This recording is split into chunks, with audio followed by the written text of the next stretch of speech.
my favorite girl from my favorite company stopped by today and brought me this present, which I'm so excited about because it's going to make it easier for me to explain to you guys the difference between brand name Botox and Xeomin, which is the product that I use. I don't care for Botox or for Dysport. I exclusively use Xeomin. I say it loud and proud. I find that Xeomin is much more stable, that Botox and Dysport are both easily affected in terms of their potency by temperature and time after dilution. So if you leave it on the counter a bunch during the day, if you didn't mix the vial today, I find that both Botox and Dysport, they get really weak and they don't work as well. Whereas Xeomin, I feel like nothing can mess with Xeomin. And I've kind of figured that out by accident on my own, just from having misused all of them over the years. That doesn't sound good, but it's true.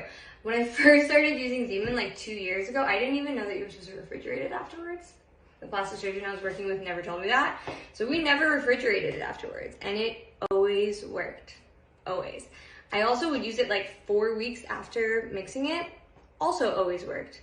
Botox and Dysport, I've had both of them crap out on me after an hour or two of not being totally cold, and neither of them work, I think, more than 4 days after you mix them. So that means if I work on Thursday and I come back to work on Tuesday, both those vials are probably dead to me by then. They're also both much more expensive than Xeomin, so I get to make it cheaper for you. But chemically, to explain the difference, we have this little model here. This is supposed to be Botox, and this is Xeomin. So it's just a pure, more refined version without all this extra junk in it that you don't need. So they do the same thing, they work the same way, they're a couple molecules away from each other. Xeomin is pure, more refined, and in my opinion, so much better. One more note there, I don't use any 4-week-old Xeomin on any of you guys. That was on myself over 2 or 3 years ago. The plastic surgeon and I were too lazy to get the last couple units out of each vial, so we would just hoard them all, and then a couple weeks later pop the tops off of them with like a bottle opener and do our own faces with the 4-week-old Xeomin, and it always worked.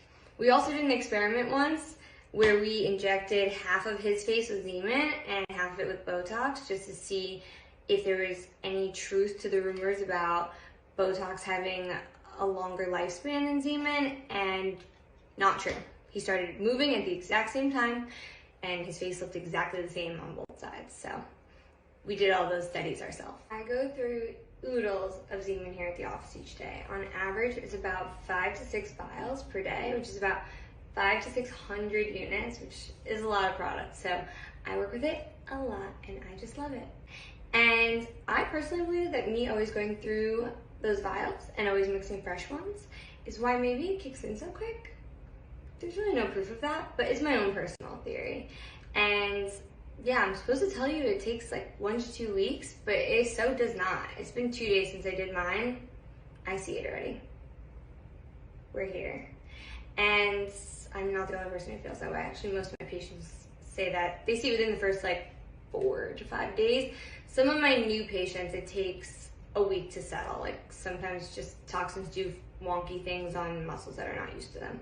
But other than that, I feel like it kicks in really, really quick. So I don't even really buy the whole fact that like Dysport's the only one that kicks in within 48 hours. I think that's kind of BS too. I don't care for Dysport or for Botox. Some people will end up buying Botox or Dysport because of something very simple within these companies, which is called the pricing tiers. So they incentivize you to buy all of your stuff from one company in order to get to a higher pricing tier, which keeps your costs low and increases your profit margins.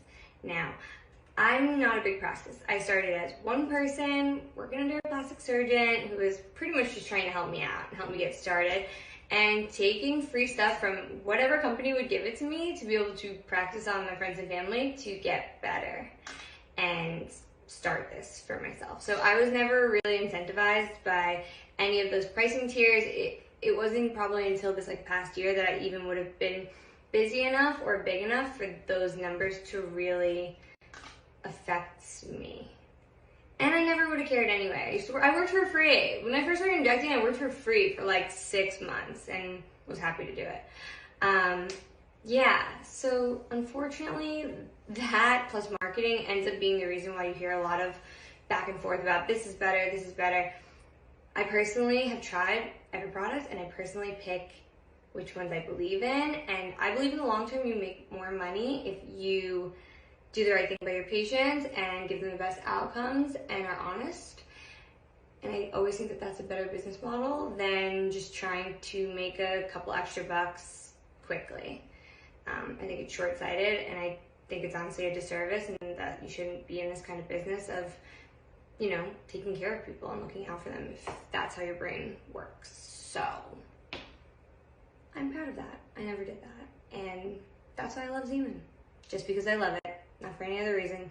Same reason I love Kiss, same reason I love Define, same reason I like Versa, same reason I like Radiesse. I buy them all from 3 different companies, and now it's at the point where if I wanted to make myself just make more money and buy them all from one, I totally could. I don't buy anything from Allergan because I hate their products. I think they're trash. Yeah, and so that's why I do what I do, because I love you guys and I want you to be perfect.